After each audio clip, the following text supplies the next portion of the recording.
Hey guys, Radhe Krishna दोस्तों। Guys, ये video आ चुकी है chapter number 15 probability class 10th वाले बच्चों के after reducing syllabus for class 10th 2021। Okay, so 2020 से 2021 वाले बच्चों के लिए रिड्यूस सिलेबस कैसे हुआ था। ठीक है गाइस, वो वीडियो बनी हुई है, ऊपर आई बटन आ रहा होगा, आप चेक कर सकते हो। और हाँ गाइस, जो आपकी रिवाइज डेट शीट है ना, वो भी मैंने अपलोड कर दी है चैनल पे, और जो पहली डेट शीट थी वो भी अपलोड हो चुकी है।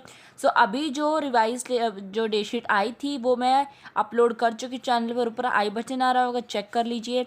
आइए शुरू करते हैं आज का chapter number 14 probability.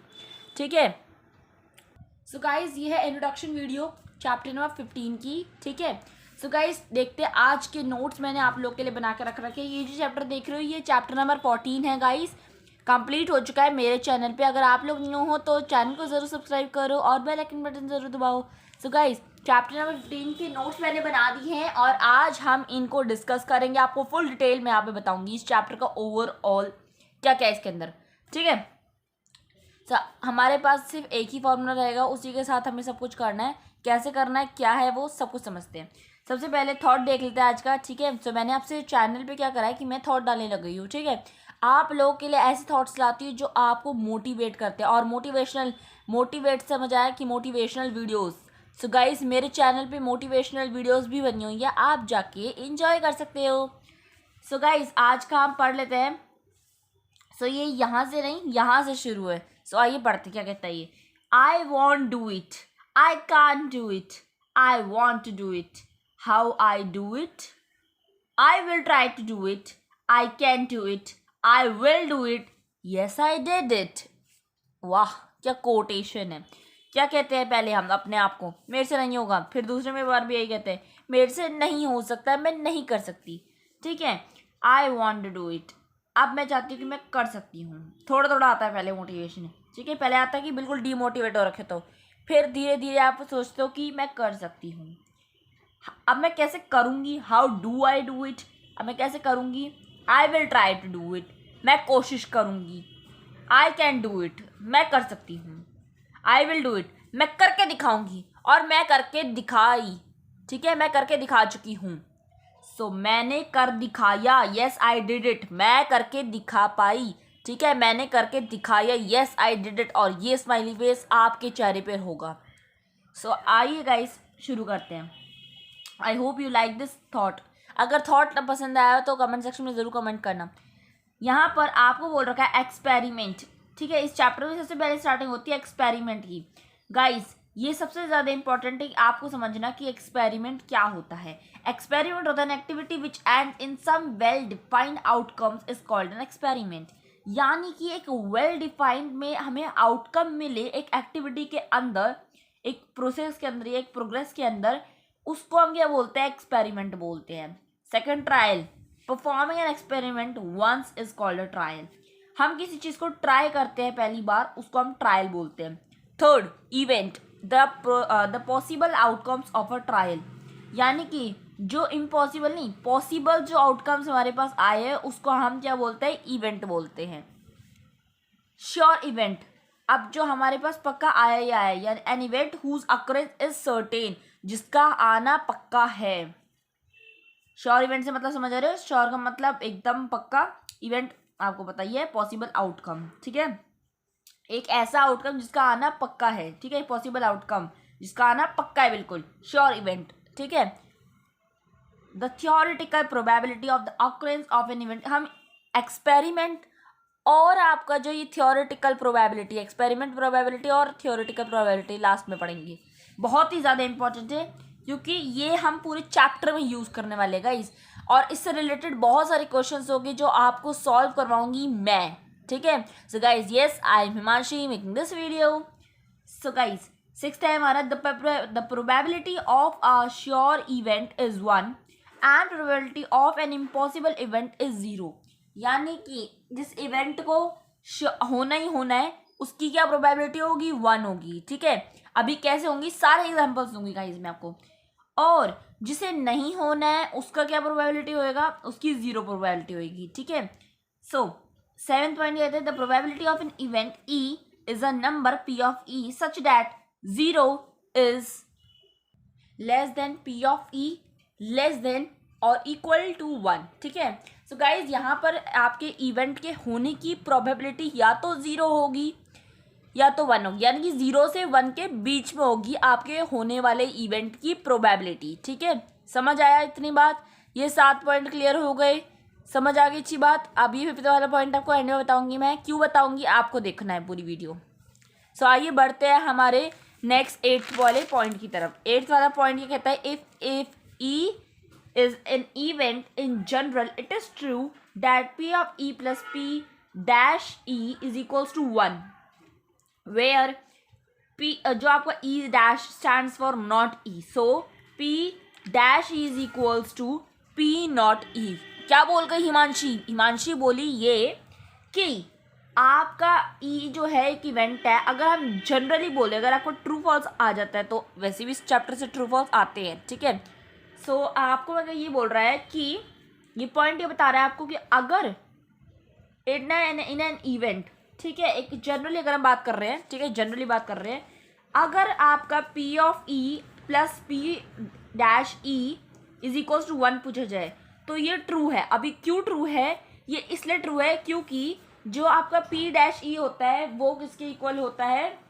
P dash ई किसके इक्वल होता है? पी नॉट ई के। क्योंकि देखो पी डैश ई हमने क्या समझा अभी, बोल रहा है कि ये जो है हमारा ये 1 के इक्वल हो सकता है। हाँ जी हो सकता है, क्योंकि हमें पता है कि जो हमारा पी डैश ई है वो हमारा स्टैंड करता है नॉट ई के। ठीक है, तो हम यहाँ पर ये लिख सकते हैं, तो हमारा ये पी ऑफ ई जो भी होगा, ठीक है, प्लस जो भी होगा वो हमारा इसके इक्वल होएगा हमेशा। ठीक है गाइस, तो ये ध्यान रखना है आपको, जब भी आपसे ट्रू फॉल्स में पूछा जाए तो आपको ये बता देना है, पूरी डेफिनेशन ऐसी लिख देनी है एज इट इज वहाँ पे रीजन के टाइप में। आगे बढ़ते हैं, 9th वाला पॉइंट करते हैं। 9th पॉइंट करता है difference between experimental probability in simple words. हाँ जी, यही मुझे आपको बताना था, difference between experimental probability and theoretical probability. ठीक है, यहाँ पे मैं लिखना भूल गई, and theoretical probability in simple words. आराम से हमारे बिंदास वाले जो अंदाज होता है ना, उसमें मैं आपको समझाती हूँ कि इसका मतलब क्या होता है, क्योंकि ये हमारे इस चैप्टर में यूज़ किया गया और अगर हमारा ये कॉन्सेप्ट क्लियर होगा तो हमें सारे क्वेश्चंस करने में ईजी आएगा। ठीक है, सो सबसे पहले आपको अपने फिंगर रखने हैं, सारे नोट्स गाइस आपको मिल जाएंगे। ठीक है, मैं आपको इसका पीडीएफ बना के कमेंट सेक्शन में ज्वाइन कर दूंगी। ठीक है, ऐड कर दूंगी कमेंट सेक्शन में, आपका ये पूरा पीडीएफ आपको मिल जाएगा। ठीक है, ये पूरा पीडीएफ आपको लिंक के आपको कमेंट सेक्शन में मिल जाएगी और डिस्क्रिप्शन में मिल जाएगी, आप इसको पूरा पढ़ सकते हो। ठीक है, experiment probability is the result of an experiment. अब यहाँ पर हमारे 2 पॉइंट है, मैंने आपको बताया एक्सपेरिमेंटल प्रोबेबिलिटी की डेफिनेशन और थ्योरेटिकल प्रोबेबिलिटी की डेफिनेशन सिंपल वर्ड्स में, हमारे बिंदास वाले अंदाज में। ठीक है, एक्सपेरिमेंटल प्रोबेबिलिटी क्या होता है? रिजल्ट होता है वो एक एक्सपेरिमेंट का, जो एक्सपेरिमेंट हम कर रहे हैं। ठीक है, हमारे पास कोई भी क्वेश्चन दे रखा है तो वहाँ पर कुछ ना कुछ वो हो रहा होगा। ठीक है, उसको कुछ होने वाले को क्या बोलेंगे? एक्सपेरिमेंट बोलेंगे। सो हम क्या बोलेंगे? रिजल्ट, हमारे एक एक्सपेरिमेंट का रिजल्ट आना, उसको हम क्या बोलेंगे? एक्सपेरिमेंटल प्रोबेबिलिटी बोलेंगे। ठीक है, अब इसका फॉर्मूला क्या होता है? इसका फॉर्मूला होता है पी ऑफ ई। क्या होता है इसका formula? P of E is equals to number of times event occur, number of times event occur. अब इसको नोटिस कैसे कर सकते हैं? जब हमसे पूछा जाए कि भाई 7 बार टेल आया है, 3 बार आपका क्या है? 3 बार आपका हेड आया है, तो हमें क्या करना है? और 10 बार क्या दे रखा है? आपका कॉइन जो है टॉस किया गया है। यही हमारा एग्जाम्पल हम आगे पढ़ेंगे। ठीक है, अभी आप डेफिनेशन समझो, बस डेफिनेशन से फॉर्मूला रखो भी, आप डेफिनेशन ऑफ फॉर्मूला क्लियर होगा तो आपका जो क्वेश्चन होगा वो आराम से क्लियर होगा गाइस। ठीक है, नंबर ऑफ टाइम्स इवेंट अकर, और नीचे क्या आ जाएगा? Total number of trials. Trials यानी कि जितनी बार हम कोशिश कर रहे हैं। ठीक है, सो टोटल, ओके यहाँ लिखना है टोटल नंबर ऑफ ट्रायल्स। ठीक है, ये आपका फॉर्मूला होता है किसका? एक्सपेरिमेंटल प्रोबेबिलिटी का। ठीक है, समझ आया? तो ये दोनों चीज क्लियर हो गई, डेफिनेशन भी क्लियर और आपका फॉर्मूला क्लियर। ठीक है, ये लो D plus F is equal to clear, यानी कि definition plus formula is equal to clear. Very good. theoretical probability is what is expected to happen, यानी कि हमने जो एक्सपेक्ट करा उसका होना, ठीक है, इसका मतलब ये होता है। इसका फॉर्मूला क्या होता है ये भी बता देती हूँ मैं आपको, ठीक है। इसका फॉर्मूला होता है P of E is equals to number of favorable outcomes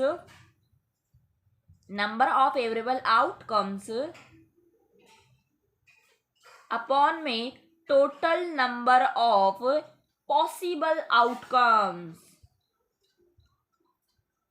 अब पॉसिबल आउटकम्स आ रहा है गाइस, और पॉसिबल आउटकम्स हमने क्या पढ़ा, पॉसिबल आउटकम क्या पढ़ा था, हमने पढ़ा था इवेंट, ठीक है। सो डेफिनेशन क्लियर हो गई आप लोगों को, ठीक है। सो डेफिनेशन क्या है आपको अच्छी तरीके से पता है, इवेंट क्या, पॉसिबल आउटकम्स ऑफ ट्रायल, ठीक है। जितने ट्रायल्स हम कर रहे हैं उनको इवेंट के अंदर, ठीक है। सो ये होती है। अब एग्जाम्पल देख लेते हैं हम लोग, ठीक है। एग्जाम्पल क्या है गाइस, अब एग्जाम्पल के थ्रू हम लोग समझ लेते हैं, ठीक है। तो मैंने एग्जाम्पल लिया है, क्या एग्जाम्पल है, आ जाइए पढ़ते हैं। A coin is tossed 10 times, a head is recorded 7 times and a tail is 3 times। एक सिंपल तरीके से मैंने क्वेश्चन ले रखा है, बहुत ही सीधा तरीके से बता रहा है हमें, और आप लोगों को भी समझ आ चुका होगा। क्या कह रहे हैं कि 10 बार कॉइन जो है टॉस करा गया, ठीक है। हेड कितनी बार आया, 7 बार आया, और टेल कितने बार आया, 3 टाइम आया। बहुत ही हमारा एक ईजी सा फॉर्मूला है एक्सपेरिमेंटल प्रोबेबिलिटी। अब देखो प्रोबेबिलिटी समझ आ गया कि कौन सा है। देखो मैंने आपको क्या कहा था एक्सपेरिमेंट में कि भाई रिजल्ट आएगा। हम एक्सपेरिमेंटल प्रोबेबिलिटी को कैसे समझ सकते हैं, हम समझ सकते हैं जब किसी का रिपीट होना, ठीक है। यानी कि आपका 10 बार कॉइन जो रिपीट हुआ है, 10 बार टॉस हुआ है, इसका मतलब ही समझ आ गया कि ये कौन सा एग्जाम्पल है, एक्सपेरिमेंटल प्रोबेबिलिटी। थियोरेटिकल प्रोबेबिलिटी के नीचे लिखा है, मतलब नहीं है इसका कि ये किसका एग्जाम्पल है, नहीं, किसका एग्जाम्पल है, एक्सपेरिमेंटल प्रोबेबिलिटी का। सो आपको ये बात तो बहुत ही अच्छी तरीके से समझ आ चुकी होगी अब, यानी कि एक्सपेरिमेंटल प्रोबेबिलिटी यानी कि किसी चीज़ का बार बार रिपीट होना, इसका मतलब एक्सपेरिमेंटल प्रोबेबिलिटी। फॉर्मूला आपको पता समझ आ चुका होगा। देखो P ऑफ हेड कैसे निकाल सकते हैं प्रोबेबिलिटी, हम निकाल सकते हैं 7/10, ठीक है। और P ऑफ टेल, हेड की प्रोबेबिलिटी निकाल ली, टेल की प्रोबेबिलिटी निकाल दी, ठीक है। सो इस तरीके से अभी इनका फॉर्मूला कैसे आए, ये 3, 7 अपनी जगह पे कैसे आए, ये देखिए फॉर्मूला ये है आपका। आपको नोट्स मिल जाएंगे गाइस, ठीक है। नोट्स आपको कहाँ मिलेंगे, कमेंट सेक्शन में, और आपको डिस्क्रिप्शन मिल जाएंगे, ठीक है। थोड़े टाइम में आपको मिल जाएंगे, मुझे हो सकता है टाइम एडिटिंग करते हुए टाइम लग जाए, तो मैं आपको फॉर कर दूंगी, ठीक है। आप चेक कर लेना वीडियो पूरी। So P of event is equals to number of time events occur upon में total number of trials. Definition समझ आ गया, number of times event occur, जितनी बार इवेंट अकर होएगा ऊपर आ जाएगा वो, और नीचे क्या आएगा, नंबर ऑफ ट्रायल्स। जैसे यहाँ पर कितनी बार हुआ था, कितनी बार हेड आया, 7 बार, तो हमने क्या लिखा, 7 को ऊपर लिख दिया। 10वां क्या है, ये total number of coin toss, कितनी बार टॉस हुआ। समझ आया, क्लियर। वीडियो को लाइक कर देना गाइस, ठीक है। चलिए थियोरेटिकल प्रोबेबिलिटी पढ़ लेते हैं गाइस। यहाँ बताना चाहती हूँ सब्ट्रैक्शन की ट्रिक आई है, मैंने आपको बोला था ना पिछली वीडियो में कि मैं सब्ट्रैक्शन की ट्रिक लाऊंगी, वीडियो लाऊंगी, आ चुकी है, आई बटन आ रहा होगा, चेक कर लेना। Theoretical probability P of E is equal to number of favourable outcomes upon में total number of possible outcomes. अब देखो यहाँ तो मैंने नाम लिख दिया, पिछली बार एग्जाम्पल में नहीं लिखा था, यहाँ पर भी एग्जाम्पल के थ्रू हम समझेंगे थियोरेटिकल प्रोबेबिलिटी को। आइए जान लेते हैं। A coin is tossed, P of head is equal to 1/2, P of tail is equal to 1/2, ठीक है। एक कॉइन टॉस हुआ तो हेड इतना आया, टेल इतना आया, ठीक है। सो एक बहुत ही जनरल फॉर्म, मैंने आपको यहाँ पे एग्जाम्पल नहीं रखा है, आप बुक में देख सकते हो ऐसे एग्जाम्पल, ठीक है। थियोरेटिकल प्रोबेबिलिटी का आपका एग्जाम्पल आप देख सकते हो आराम से अपनी बुक में, ठीक है, क्योंकि आपको बहुत सारे दे भी रखे हैं वहाँ पर। सो आइए आपको बुक भी जरा हम देख लेते हैं, और 10th वाला पॉइंट कंप्लीट कर लेते हैं, उसके बाद आपकी बुक देख लेते हैं क्या कहती है बुक। 10th पॉइंट आपका कहता है, लास्ट पॉइंट है ये गाइस, लेकिन इसके बाद वीडियो खत्म नहीं हो रही है। वीडियो तो आपकी सभी तभी खत्म होगी ना जब आपको मैं पूरा ज्ञान दे दूंगी, पूरा कॉन्सेप्ट दे दूंगी चैप्टर का, है ना। तो आइए 10th पार्ट पढ़ते हैं, ठीक है। 10th पॉइंट क्या है, कहते हैं from the definition of probability the numerator is always less than और इक्वल टू द डिनोमिनेटर, ठीक है। From the definition of probability the numerator is always less than और इक्वल टू द डिनोमिनेटर, ये बहुत ही बात आपकी समझने की है, ठीक है। सो गाइज यहाँ पर आपका ये क्या कह रहा है पॉइंट, ये कह रहा है कि न्यूमरेटर जो होगा वो आपका हमेशा लेस या फिर इक्वल होएगा डिनोमिनेटर के, ठीक है। आपका जो न्यूमरेटर होगा वो हमेशा कम होगा या फिर इक्वल होगा डिनोमिनेटर से, जैसे ये, ठीक है, समझ आ गया। Therefore 0 is greater than p of e और स्मॉलर देन 1, ठीक है। ओके सॉरी, यहाँ पे मिस्टेक हो गई मेरे से, ठीक है। सो आपका ग्रेटर वाला क्या होता है और लेस का क्या होता है, साइन ये भी समझा देती हूँ, क्योंकि बहुत बच्चे मिस्टेक करते हैं लेस और ग्रेटर का साइन समझने में। सो गाइज यहाँ पर मैं आपको समझा देती हूँ कि लेस देन और ग्रेटर का साइन क्या होता है। 0 इज लेस देन और equal to p of e is less than और इक्वल टू 1, ठीक है। या तो आपका जो आपका न्यूमरेटर लेस देन, या तो लेस देन होगा डिनोमिनेटर से या फिर इक्वल होगा, ये हमने देयरफॉर करके लिख दिया है, ठीक है। 0 के या तो 0 से क्या होगा आपका बड़ा या फिर इक्वल होगा, ठीक है। 0 क्या होगा, लेस देन इक्वल टू 1, ठीक है। सो आपका यहाँ पे लेस का बता देती हूँ मैं आपको, लेस देन और इक्वल टू, ये हमेशा आपको बस एक साइन याद रखना है, ठीक है। और ये इक्वल का, ये आपको ग्रेटर देन और इक्वल टू, ठीक है। सो आपका ये जान लेते हैं हम, ठीक है। लो ब्लू में ले लिया मैंने ताकि आपको क्लियरली समझ आ जाए। यहाँ पे आपका ये भी डाउट क्लियर हो रहा है, ठीक है, बहुत बच्चे का होता है ये, ठीक है। सो ये किसका साइन होता है, लेस देन का। जिस तरफ मुंह खुला हो वो क्या होता है आपका, वो आपका होता है लेस का साइन। ओके गाइस, तो आपका ये लेस देन होता है, जिस तरफ मुंह खुला हुआ है उसका मतलब क्या है, वो लेस देन, ठीक है। और आपका यहाँ पर लेस देन और इक्वल टू का इसका होता है, लेस देन और इक्वल टू आपका इस तरीके से लिखा जाता है, ठीक है। एग्जाम्पल दूंगी अभी गाइस, इसके सामने एग्जाम्पल लिख के दूंगी। इक्वल का आपका इस तरीके से जाता है, ग्रेटर का आपका इस तरह है, ग्रेटर और आपका ग्रेटर देन और इक्वल टू का इस तरीके से। Now let's talk about example, ठीक है, ठीक है। तो आपको इन दोनों का एग्जाम्पल मैं दे देती हूँ, ठीक है। चलिए एग्जाम्पल देते हैं। जिस तरफ गाइस आपका मुंह खुला होता है वो आपका क्या होता है, ग्रेटर, और जिस तरफ नहीं होता है मुंह उसका होता है लेस, ठीक है। जैसे यहाँ पर आपका क्या हो जाएगा, यहाँ पर हो जाएगा आपका इस तरीके से, ठीक है। और यहाँ पर कैसे हो जाएगा, इस तरीके से। 2 is less then 4 is greater than 2, समझ आ गया। मैंने आपको थोड़ा सा मिस्टेक कर दी थी यहाँ पर, देखा, कंफ्यूज जाते हैं बहुत बार, ठीक है। तो इस तरीके से आपको कंफ्यूज नहीं होना है, आपको बस अपना कॉन्सेप्ट क्लियर रखना है। सो गाइस ये समझ आ चुका होगा, प्रोबेबिलिटी का मतलब चांस होता है। सो आपका चांस जितनी बार भी आए, संभावना किसी चीज़ के होने की, हिंदी में बताऊं तो किसी इवेंट की संभावना होना प्रोबेबिलिटी कहा जाता है। बस यहीं पर मैं वीडियो एंड कर देती हूँ, ज़्यादा लंबी नहीं करनी है गाइस, क्योंकि बच्चे वीडियो नहीं देखते हैं। जो पढ़ने वाले बच्चे होते हैं वो देख लेते हैं, और जो हमारे अपने अंदाज के होते हैं, लखनवी अंदाज के होते हैं, लखनवी अंदाज हिंदी का चैप्टर है आपका, ठीक है। सो अपने अंदाज के जो बच्चे होते हैं वो नहीं पढ़ पाते हैं, ठीक है, कोई बात नहीं। अब गाइस यही बोलना चाहती हूँ, वीडियो को लाइक करना, कमेंट करके आप देख सकते हो क्या, कमेंट में आपके लिए ये पूरा पीडीएफ नोट्स का मिल जाएगा।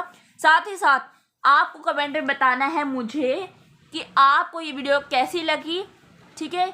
और रही बात आपके इसके क्या कहते हैं एग्जाम्पल्स की, सो जब आपका ये जो एक्सरसाइज आपकी दे रखी है 15.1, ठीक है, 15.1 कहाँ गई हमारी, 15.1 आ गई 15.1। सो गाइज ये 15.1 आपको मिल जाएगी 1 शॉर्ट वीडियो में, 1 नहीं तो 2 शॉर्ट वीडियो में कंप्लीट, और वहीं पे मैं आपको समझा दूंगी आपके सारे एग्जाम्पल्स, ठीक है। सो नेक्स्ट वीडियो आने वाली है बहुत ही ज़्यादा धमाकेदार, और आप लोगों के लिए आने वाली है कब, इसी के बाद, ठीक है। सो इस वीडियो को लाइक करना, ठीक है, और ज़्यादा से ज़्यादा बच्चों को शेयर करना, क्योंकि ये वाली वीडियो बहुत ज़्यादा इंपॉर्टेंट है। सब रिवीजन कंप्लीट हो जाएगा, ये मान लो एक तरीके से आप लोगों की सुपर रिवीजन हो जाएगी, मैंने सब कुछ एक्सप्लेन कर दिया यहाँ पर, ठीक है।